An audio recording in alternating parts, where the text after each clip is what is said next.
আসসালামু আলাইকুম ওয়া রাহমাতুল্লাহি ওয়া বারাকাতুহু। ওয়ালাইকুম আসসালাম ওয়া রাহমাতুল্লাহি ওয়া বারাকাতুহু। বাবা, আপনি কেমন আছেন? আপনার শরীরটা কেমন? আমি ভালো আছি। তুমি কেমন আছো? আসো ভিতরে আসো। বাবা, আমি ভালো আছি। রবিন, তুমি কি কোনো কিছু বলবে? হে বাবা, সামনে আমার সেমিস্টার ফি, তাই আমার টাকার প্রয়োজন। ঠিক আছে, তুমি ভালো করে লেখাপড়া কর। আমি দেখছি কি করা যায়। ঠিক আছে বাবা, তাহলে আমি আসি। ঠিক আছে। আসসালামু আলাইকুম ওয়া রাহমাতুল্লাহি ওয়া বারাকাতুহু। ওয়ালাইকুম সালাম ওয়া রাহমাতুল্লাহি ওয়া বারাকাতুহু। বাবা, আপনি কেমন আছেন? আমি ভালো আছি। তুমি কেমন আছো? আসো ভেতরে আসো। আমি ভালো আছি। তোমার শ্বশুর শাশুড়ি কেমন আছে? তারা সকলেই ভালো আছে বাবা। আমি যে তোমার শ্বশুর বাড়িতে ঈদ সামগ্রী দিয়েছি, তা কি তোমার শ্বশুর শাশুড়ি পছন্দ করেছে? না বাবা, তাদের পছন্দ হয়নি। আমার শাশুড়ির শাড়িটা নাকি কম দামের দেওয়া হয়েছে। মা, আমি তো সব দামি দামি জিনিসই দিয়েছিলাম। হয়তো ভুল হতে পারে। দোকানদার ভুল করে হয়তো কম দামি শাড়ি দিতে পারে। যাক, এটা নিয়ে তুমি মন খারাপ করো না। দরকার হলে আমি শাড়িটা বদলি করে আরেকটি দামি শাড়ি কিনে দিব। বাবা, কোরবানি ঈদে আমার শ্বশুর বাড়িতে কি দিবেন? কেন, গরু দেব? না বাবা, আপনাকে গরু দিতে হবে না। তাহলে? আমার শ্বশুর বলেছে টাকা দিতে। তারা নাকি তাদের পছন্দ মতো গরু কিনবে। ও আচ্ছা, ঠিক আছে। তো মা, তোমার শ্বশুর কত টাকার কথা বলেছে?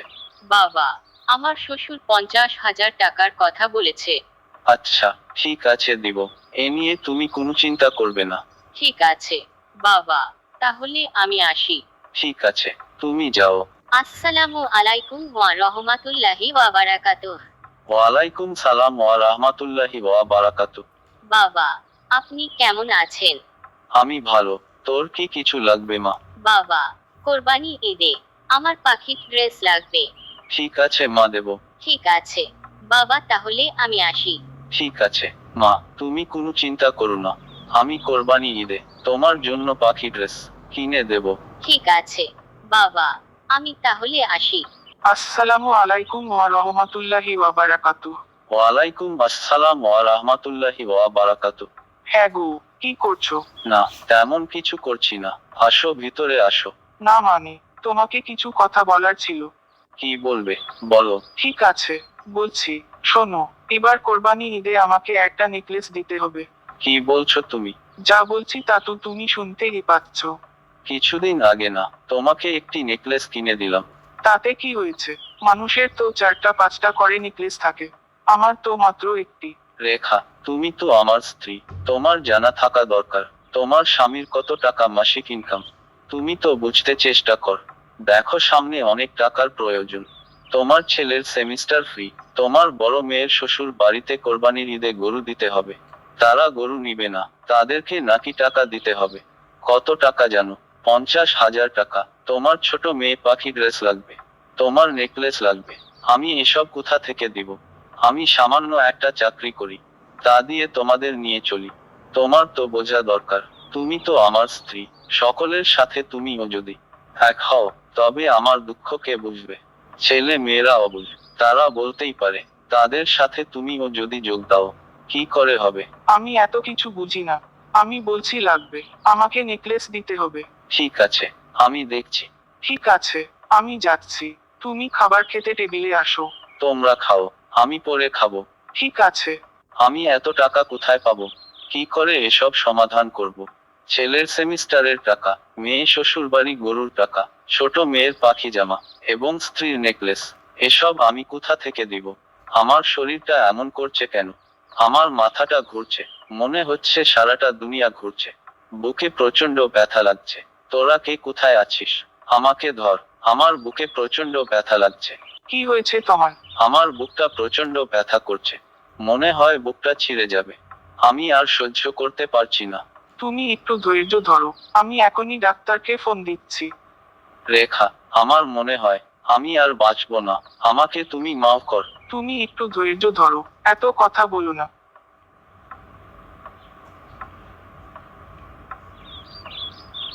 রেখা, আমার শরীরটা অত্যন্ত খারাপ লাগছে। আমার মনে হচ্ছে আমার এই দুনিয়া থেকে যাবার সময় এসে গেছে। আমাকে তুমি মাফ কর, আর ছেলে মেয়েদেরকে দেখে রেখো। তুমি কথা বলো না, চুপ থাকো। আ আও আ আ আ আ তোরা কে কোথায় আছিস?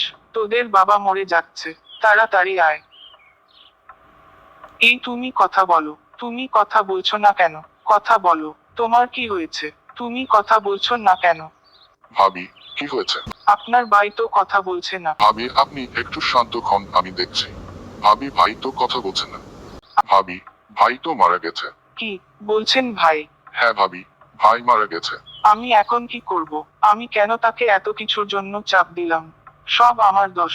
আমার কারণে আজ আপনার ভাই দুনিয়া ছেড়ে চলে গেছে। ভাবি, সকালবেলা তো ভাইয়ের সাথে দেখা হয়েছিল, তখন তো খুবই সুস্থ লাগছিল। হঠাৎ কি হলো? সকালবেলা মেজো ছেলে সেমিস্টার ফ্রির জন্য তার বাবার কাছে গিয়েছিল। বড় মেয়ে শ্বশুর বাড়ি কোরবানির গরুর টাকার জন্য তার বাবার কাছে গিয়েছিল। ছোট মেয়ে ঈদের পাখি জামার জন্য গিয়েছিল। আমি নেকলেসের জন্য বলেছিলাম। ভাবি, একটা মানুষকে এভাবে প্রেশার দেওয়া কি ঠিক হয়েছে? ভাবি, অতিরিক্ত টেনশন থেকে উনার হার্ট অ্যাটাক হয়েছে। ভাবি, ভাইয়ের কি আগে এরকম বুকে ব্যথা ছিল? না ভাই, কিছুক্ষণ আগে আপনার ভাই বলছিল তার বুকটা ব্যথা করছে, প্রচন্ড ব্যথার কারণে কান্নাকাটি করছিল। আমি মনে করলাম গ্যাস্ট্রিকের ব্যথা, কিছুক্ষণ পরেই চলে যাবে। আমি তো ভাই বুঝতে পারিনি এভাবে যে আমাদের ছেড়ে উনি চলে যাবেন। আপনার ছেলে মেয়েরা কোথায়? বড় মেয়ে তার শ্বশুর বাড়িতে, ছোট মেয়ে বিকেলে তার নানার বাড়িতে গেছে, মেজো ছেলে ঘরে আছে, সে ঘুমাচ্ছে। কি হয়েছে চাচা? আমার বাবার কি হয়েছে? রবিন, মনকে শক্ত করো। তোমার বাবা দুনিয়া ছেড়ে চলে গেছে। তোমরা তোমাদের বাবাকে মানসিক চাপের মধ্যে ফেলে দিয়েছিলে। এইসব উনি সহ্য করতে পারেনি, তাই তিনি হার্ট অ্যাটাক করে মারা গেছে। কি বলছেন চাচা? হ্যাঁ, কিছুক্ষণ আগে তোমার বাবা দুনিয়া ছেড়ে চলে গেছে। না চাচা, তা হতে পারে না। দেখো ভাতিজা, একটা মানুষকে এতভাবে প্রেশার ক্রিয়েট করলে তার পরিণতি এমনই হয়। তুমি তোমার সেমিস্টার ফির জন্য তোমার বাবার কাছে গিয়েছিলে। তোমার বড় বোন তার শ্বশুর বাড়ির গরুর টাকার জন্য এসেছিল। তোমার ছোট বোন ঈদের পাখি জামার জন্য এসেছে। তোমার মা তার একটি নেকলেসের জন্য বলেছিল। একটা মানুষকে এতগুলো প্রেশার একবারে দিলে যা হয় তাই হলো। এসব চিন্তা করতে করতেই অতিরিক্ত টেনশন তোমার বাবা হার্ট অ্যাটাক করেছে। আমার তো তাই মনে হচ্ছে। বাবা অতিরিক্ত চাপের কারণে হয়তোবা বাবা হার্ট অ্যাটাক করেছে।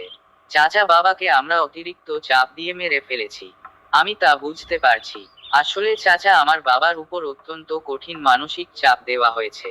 আমরা বুঝতে পারিনি আমার বাবা যে এভাবে আমাদেরকে ছেড়ে চলে যাবে। বাবা, তোমার বাবা অতিরিক্ত চাপের কারণে হার্ট ফেল করে মারা গেছে। আসলে এভাবে তোমার বাবাকে চাপ দেওয়া তোমাদের উচিত হয়নি। এভাবে হারিয়ে যাচ্ছে তার মতন অনেক বাবা। আর হাজার হাজার ছেলে মেয়ে বাবার স্নেহ থেকে বঞ্চিত হচ্ছে। স্ত্রী তার স্বামী থেকে বঞ্চিত হচ্ছে। মা তার ছেলে থেকে বঞ্চিত হচ্ছে। বোন তার ভাই থেকে বঞ্চিত হচ্ছে। হয়তো অনেকেই তাদের বাবা মৃত্যুর রহস্য কি তা জানে না। আচ্ছা, আপনারাই বলেন, একজন সামান্য চাকরিজীবীর পক্ষে কি এসব আবদার রক্ষা করা সম্ভব? ছেলে মেয়েরা বোঝে না তার বাবার উপার্জন ক্ষমতা। আবার কেউ বা বিয়ের নামে শোষণ করে। আর এভাবেই হারাচ্ছি আমাদের বাবাদেরকে প্রতিনিয়ত। আসুন আমরা সকলে সচেতন হই। বাবার উপার্জন ক্ষমতা বুঝি। বাবাকে কেউ অতিরিক্ত চাপ না দেই। বাবা যা দেয় তা নিয়ে আমরা সন্তুষ্ট থাকি। বাবার কথা শুনি, বাবাকে সম্মান করি। আসলে আপনি আমাদের বাবাদের কাছে যে আবদার করি, বাবা যদি তা দিতে না পারে বাবার বুকে যে রক্তক্ষরণ হয়, যে কষ্ট বাবা পায় তা শুধু বাবারাই জানে।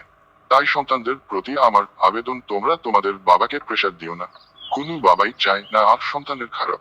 তাই সকল সন্তানদেরকে বলবো, তোমরা তোমাদের বাবাদের প্রতি খেয়াল রাখবে। আসুন সকলে সমাজের যৌতুক নামের সামাজিক ব্যাধিকে ধ্বংস করি। আমি সকল বোনদের বলবো, আপনারা আপনাদের স্বামীর উপার্জন দেখে কথা বলবেন, তাকে সম্মান করবেন, তাকে অতিরিক্ত প্রেসার দিবেন না। অধিকাংশ নারীরাই আমরা স্বামীদের উপার্জন ক্ষমতা বুঝি না, স্বামীকে সম্মান করি না, তার কথা মানি না, কথায় কথায় তর্ক করি, তার সাথে সুখী না এমন ভাব দেখাই, তার কথা বুঝতে চেষ্টা করি না। আমরা আমাদের অন্যায় আবদারগুলো তার উপর চাপিয়ে দিই, ভাবি না সে কোথা থেকে দিবে, তার মনে কষ্ট হচ্ছে কিনা। অতিরিক্ত চাপের কারণে তার মনে অনেক চিন্তা উদয় হয়।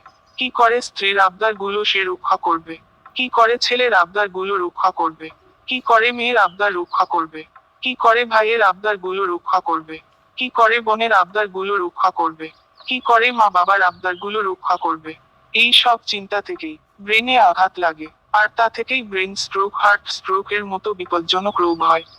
কেবল হার্ট অ্যাটাক, ব্রেন স্ট্রোক করে বছরে বহু লোক দুনিয়া ছেড়ে চলে যাচ্ছে। তাই আমি সকল বোনদের বলবো, অকালে স্বামী হারাতে না চাইলে আপনারা আপনাদের স্বামীর প্রতি যত্নশীল হন। তাকে অতিরিক্ত চাপ দিবেন না। যা দেয় তা নিয়ে সন্তুষ্ট থাকুন। স্বামীর উপার্জন ক্ষমতা বুঝুন। তার সাথে অতিরিক্ত চিল্লাচিল্লি করবেন না। তাকে বুঝে চলুন, তার কথা মানুন। দেখবেন আপনার সংসারটায় সুখ শান্তিতে ভরে যাবে। এতে আপনার দুটি লাভ হবে। এক, আপনার স্বামীর কাছে ভালো থাকবেন, তার ভালোবাসা পাবেন। দ্বিতীয়, আল্লাহর কাছে ভালো থাকবেন।